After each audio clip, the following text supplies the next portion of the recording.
What is going on, guys? Welcome back to the channel. Once again, we have the details for Changli as well as her weapon. So we're going to be going over that. So if you enjoy this type of content, let me know by liking the video, leaving a comment in the comment section below, and consider subscribing to the channel. More Wuthering Waves content coming for you. Let's get right into the video. Okay, Changli. Obviously, anybody who saw her could have probably guessed that she was going to be a fire character. 5-star fusion character that uses a sword. Her plate or her dish of choice increases the energy region of all resonators in the team by 24% for 30 minutes. Pretty good. Not as good as Jinshi. Actually, I didn't even cover that one on the video, but I'll just put out a picture of it. Jinshi's one is insane. That's besides the point. Taking a look at her stats, she has 462 attack, and I took a little gander to everybody in the game, and she has the highest attack in the game.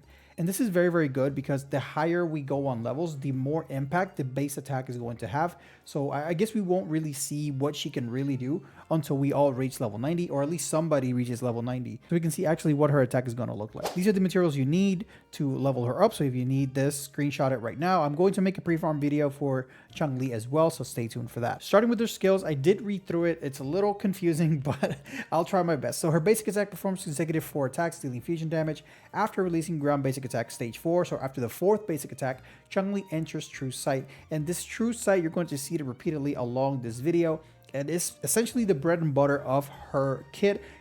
From the way I read it, she doesn't seem like she has a cooldown on her skill, but we're going to cover that a little bit later. But she seems like she's going to play a little bit like Dan Jin. So for those people that love Dan Jin playstyle, I think this is kind of what they're going for it, and you're going to see why I say that in a little bit. True Sight lasts for 12 seconds. You can do it in midair, consume stamina to perform 4 consecutive attacks in midair, dealing fusion damage, and after releasing mid-attack Air 4, Changli enters True Sight again. So you can enter True Sight either by doing 4 ground basic attacks or 4 air basic attacks. Pretty good, and both they last for 12 seconds. Heavy attack, hold basic attack on the ground to consume stamina to perform an upward strike, kind of like Jian does. Jian, you do the heavy, he launches him up at the end of the combo, I think it is, dealing fusion damage. Use basic attack within a certain time to release mid-air attack stage 3. So what this means is from your heavy attack, you can skip right up to the mid-air attack 3, do one more attack, go mid-air attack 4, and then enter True Sight with just a heavy into mid-air attack 3 and mid-air attack 4 right into True Sight. So that's a pretty decent shortcut that they gave her right there. Mid-air heavy attack shortly after holding basic attack mid-air or using basic attack True Sight charge, which we're going to explain what that is. Use basic attack to consume stamina and perform a plunging attack, dealing fusion damage. Use basic attack within a certain time to release basic attack stage 3. So whenever we explain more what True Sight charge is, essentially after you use True Sight charge, you're going to do your plunging attack, and then once you do your plunging attack, doing a basic one more time is going to loop you back around to a ground basic attack stage 3, which then you would just have to do one more basic attack, and then you enter True Sight once again. So as you can see, just by her basics, we already know that she's going to be wanting to stay in True Sight as much as she can. So this is where we're going to explain True Sight. Her resonance scale, Tripart Flames, or Tripart, whatever. There's 3 iterations of True Sight. The first one is True Sight Capture. The second one is Basic Attack True Sight Conquest. And the third one is Basic Attack True Sight Charge. So all of this is part of the skill, and we're going to go ahead and see what those do. So True Sight Capture, after releasing Resonance skill, Changli rapidly attacks the enemy and enters True Sight, lasting for 12 seconds. So this is the third option that we have of entering True Sight. In the end, Changli releases a plunging attack, dealing fusion damage. I'm not sure if this plunging attack is the same as this plunging attack up here. So I don't know if you use this at the end of your True Sight, you will be able to trigger True Sight one more time doing this right here. So I don't know. We're going to have to wait and see. True Sight Capture has 2 initial attempts and can be used up to 2 times. The number of attempts increase by 1 every 12 seconds. So every 12 seconds, you're going to be able to do this True Sight Capture. The reason I say that she's going to play kind of like Dan Jin is it because you look over here, you don't see a cooldown. Like there's no cooldown on the skill. And if I pull up any other character, which I'm going to do right now, give me 1 second. All right, so this is the skill for Jinshi. It has a cooldown. The ultimate has a cooldown. In Changli, there is no cooldown. So I'm assuming that you're going to be able to use your E as soon as you have it, and then you're going to have it at all times. You're going to have access to it at all times. At least that's what I'm presuming, because there is no cooldown on this table. Could be wrong. And again, guys, this information is subject to change at all times because these characters haven't been released yet. Basic attack True Sight Conquest. When in True Sight, so you have to be in True Sight already. If Changli uses ground basic attack, she releases True Sight Conquest. So every ground basic attack when you are in True Sight is going to be a True Sight Conquest. Rapidly approaching the enemy, dealing fusion damage, considered a resonance skill damage. After releasing True Sight Conquest, True Sight ends. When you go into True Sight, if you press the ground basic attack button, she's going to trigger the True Sight Conquest, which is going to leap herself or fire herself off into the direction of the enemy and causing fusion damage, and it's considered skill damage, and then True Sight is going to end right after that. And then the third iteration of True Sight is going to be True Sight Charge, which when in True Sight, if Changli jumps or uses basic attack in midair, she releases True Sight Charge, dashing forward to the enemy, considered resonant skill damage. And then it's pretty much the same thing, but this is on the ground and then this is in the air. So True Sight Conquest, True Sight Charge, essentially the same exact thing. One is in the air, one is in the ground. So using only the skill, what you can do is trigger your True Sight Capture. Once you trigger your True Sight Capture, you're going to enter True Sight, and then after that, you're going to be able to go into either True Sight Conquest or True Sight Charge. So hopefully that makes sense. Also, remember guys that this is the third option that you have to enter True Sight. You can also enter True Sight doing either ground basic stage 4 or mid-air attack stage 4. All right, her Resonance Liberation Radiance of Fealty deals fusion damage to nearby targets, obtaining 4 stacks of Enflammement and entering Fiery Feather.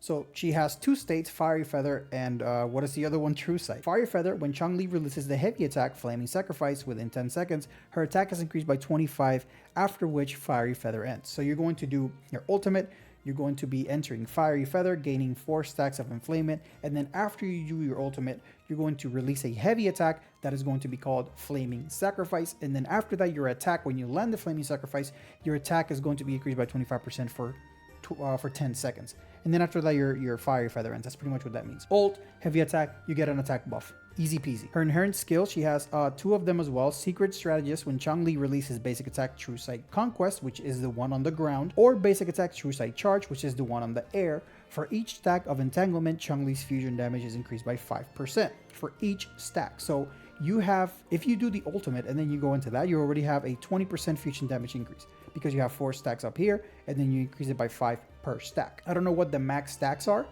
but if it's 4, then you get 20% increased fusion damage bonus, which is pretty good.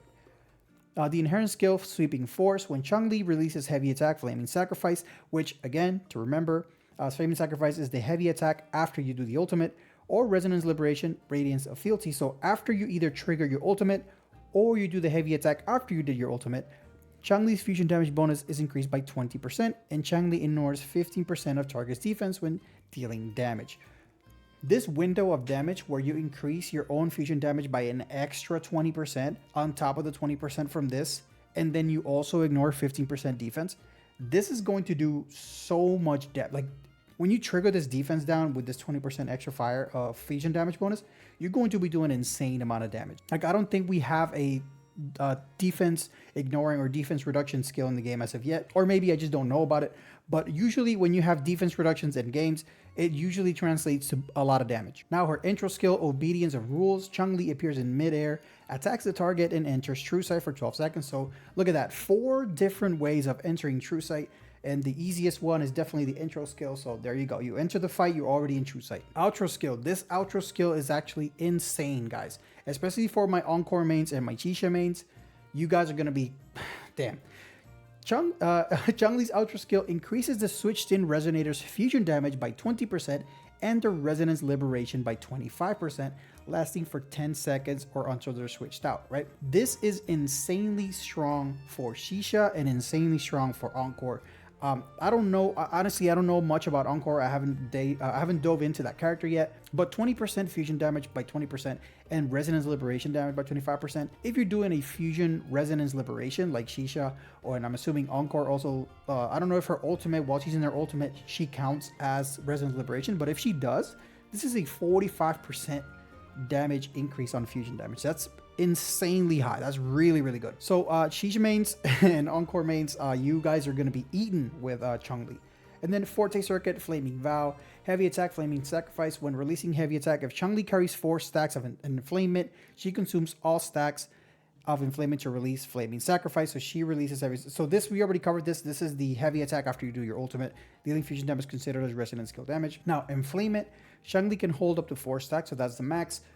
And Changli's obtain 1 stack every time you land the Conquest, and 1 stack every time you land the Charge, and then 4 stacks when you land the Radiance of Fealty, which is the ultimate. So if you're able to juggle your True Sight and pop in and out of True Sight, hitting your Conquest and hitting your Charge, you're going to be stacking up this Inflamement, and then your Inflamement is going to increase your fusion damage bonus by 5% per stack, until you release the heavy attack from your ultimate. So that's pretty nice. All right, her stat skills, she has pretty much the exact same as Jinxie has. She gets, I think it was, let me see, let me check my thing right here. So she pretty much had 8% crit rate and 12% attack, which is pretty nice. Having built-in crit rate on a character is always really, really strong. It makes it that much easier to build. Resonance Chain, we're not gonna really dive into those because like these are if anything changes, these are the things that usually change. Those and multipliers. So that's why I didn't go into either. Now, the last thing we're going to cover is her weapon. It's called Blazing Radiance. It looks really, really cool. It is an attack scaling sword, so no crit stats in the sword, but you get crit rate on the actual effect itself.